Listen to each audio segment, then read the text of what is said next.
Hey everyone, welcome to the Cyberman Show. I know it's been some time, but let's get started. Happy New Year, by the way. And, I would like to start the first episode with a recap of what happened in 2024. It's hard to cover everything that happened because cybersecurity is always moving, but I'll try to capture everything that I think is relevant for all of us to remember and learn from it. Okay, so with that, the biggest thing that happened in cybersecurity is that there is the first cybersecurity company that has $100 billion market cap now. It's Palo Alto Networks. It simply tells us how relevant cybersecurity is becoming in the connected world. Okay, this is first company. There are more. There will be more. There will be companies that will become relevant, bigger, and important for all IT infrastructure. As long as there is IT in the world, cybersecurity will be needed. Okay. Now, in the second category, let's talk about cyber incidents. So there are thousands of incidents every year, but let's talk about some of the relevant ones. So the biggest incident last year was, to my knowledge, the July 19, 2024, the faulty CrowdStrike Falcon update that impacted around 8.5 million Windows system. Microsoft released a Windows repair tool to help the problematic CrowdStrike driver and restore affected system. Despite this tool, many organizations faced a lengthy recovery process as each device would need a manual fix. Now things got worse as cyber groups or cyber criminals started to play the game. They distributed fake CrowdStrike repair tools and manuals that pushed malware, including some information stealers. There were phishing campaigns targeting organizations to recover from the outage, further delaying the outages. Okay, so that was everyone was talking about it. It was sort of highly critical. There were lawsuits and whatnot. Okay. Now, also in January, Microsoft disclosed that a Russian state-sponsored group uh, was able to breach their corporate email servers in November 2023 to steal email from their leadership, cybersecurity, and legal teams. And some of these emails contains information about the hacking group itself, allowing the threat actors to learn what Microsoft knew about them. By the way, this hacking group is known as Midnight Blizzard, aka Nobelium or APT29, and it is believed to be states backed cyber espionage group tied to Russian Foreign Intelligence Services, SVR. Also, last year, almost $2.7 billion records of personal information office for people in the US were leaked in a hacking forum, exposing names, social security numbers, all their known physical addresses and possible aliases. This data was stolen from National Public Data, a company that collects and sells access to personal data for use in background checks, to obtain criminal records, and for private investigators. So that's the sheer scale of the number of records is just unbelievable. Also, last year saw multiple attacks on edge networking devices. These attacks included company devices from companies like Fortinet, TP-Link, Avanti, and Cisco. And these devices are valuable targets as they are meant to be exposed to internet, and once breached, they allow threat actors to pivot into the internet network. So, as simple as these are VPN-based devices, or they allow remote connectivity, and they are always a target because once cyber criminal is there, they can easily get into the network behind these devices. Also, Snowflake caught attention of cyber actors. So in May, threat actors began selling data that claimed that this was stolen from customers of the Snowflake cloud data platform. However, as the attacks were investigated, it was determined that threat actors didn't breach Snowflake, but rather used compromised credentials to log into the Snowflake's customer accounts.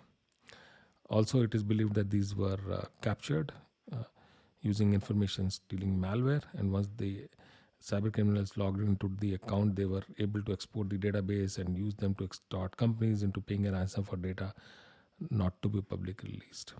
Related to this incident was this AT&T breach. So AT&T disclosed in July that call logs of around 109 million customers were exposed during the incident, and data was accessed from an online database on company's Snowflake account.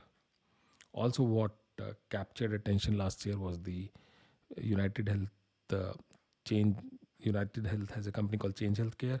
There was a ransomware attack on them in Feb, and this caused massive disruption to the US healthcare industry. This outage prevented doctors and pharmacies from filing claims and prevent pharmacies from accepting discount per prescription cards, causing patients to pay full price for medication. It costed at least $70 million as per some of the reports. The attack was ultimately linked to the Black Cat ransomware gang, uh, who used the stolen credentials to breach the company's Citrix remote access service that did not have multi-factor enabled. During the attack, the threat actors stole 6 terabytes of data and ultimately encrypted computers on the network, causing the company to shut down the IT systems to prevent the spread of networks. So it lasted for a few months at least, and uh, I know of multiple reports, especially in the healthcare industries, and the impact of this attack on the healthcare industries. I'm sure some regulations are there, new guidelines are coming, and more will be created. Also, last year, software supply chain attacks were very common, most especially a network of GitHub accounts was used to distribute malware, and multiple attacks on various open source Python repositories and other repositories were there where attackers tried to upload malicious packages to uh, get into the end users of these packages. So that was the recap of cyber incidents. M&A, mergers and acquisitions. So Cisco closed the $28 billion acquisition of Splunk in March 2028. They did it before that, but eventually the transaction got closed in March. So Splunk is known for its observability. Splunk is known for its networking. I think it's a good sync from use case perspective. Also, Palo Alto acquired IBM's QRadar SaaS business. This is QRoC. If some of you are familiar with the IBM SIM or SaaS business, and also some of the other assets were acquired by Palo Alto. This deal was worth $500 million. Also, Arctic Wolf, that's famous for their MDR platform, acquired Silence, an endpoint security technology company from BlackBerry for $160 million. So Arctic Wolf has a platform. They are very popular for their MDR service. I think this is going to add to their MDR capability. Fortinet, another large cybersecurity player, they acquired a company called Lacework, that's CNAP. So it adds to existing portfolio of network security, SASE, SOC, OT, and the other platforms that Fortinet has. So this adds new capabilities into that.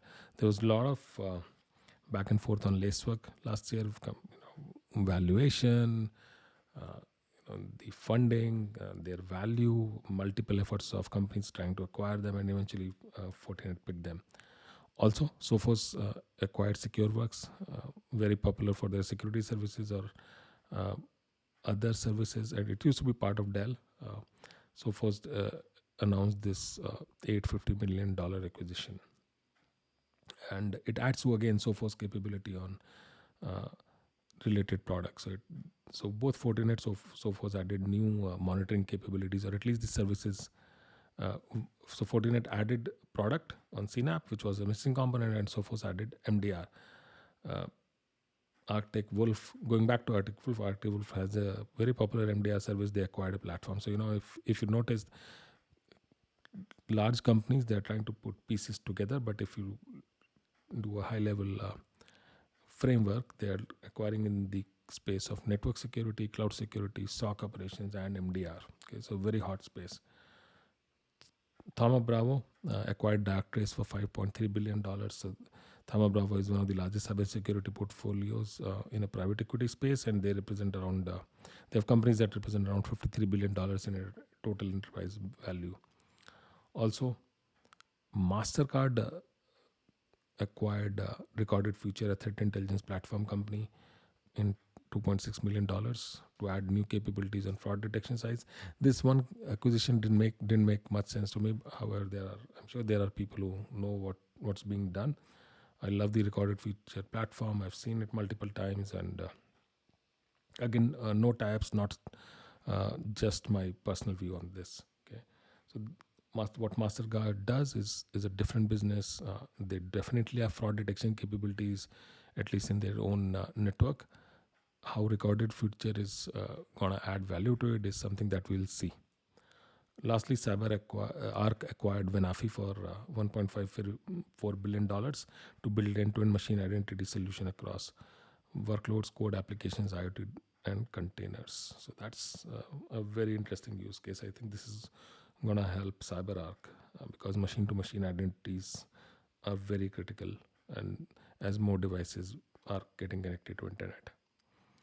Also, this year 2024 saw launch of new tech, new words, especially security using AI and securing AI. So copilots were introduced by multiple companies, at least all the top ones. Everyone is talking about copilots, Gen AI, etc. But also last year I read multiple things on agent-based autonomous systems, and I'm reading more about them this year. I'm sure they will get popular. And in terms of securing AI, two new platforms that have been there but are talked about a lot in 2024 were AI security posture management and AI firewall. So AI SPM adds on to CNAPP capability, or it's going to become part of CNAPP itself, cloud native application protection platforms. And AI firewalls are new category of firewalls that can understand prompt injections and other attacks on the AI application.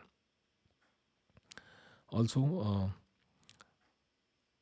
secure enterprise browser is catching up. It's not a new technology. It's been there for some time, but last year's Palo's acquisition of Talon and eventually launching that platform, and then Netscope added a company later that has this capability. It's a new use case that's getting developed. A new term also called browser SSE is coming over.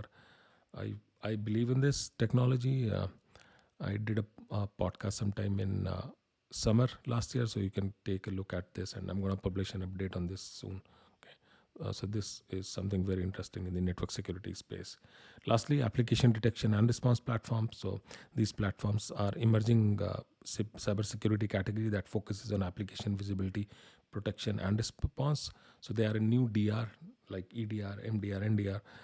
This is a new category that is focused specifically on application side. So although there is a bunch of stuff that's already there in the DR space, I think, but application context is missing from in all these technologies. So this category hopefully is going to take care of that.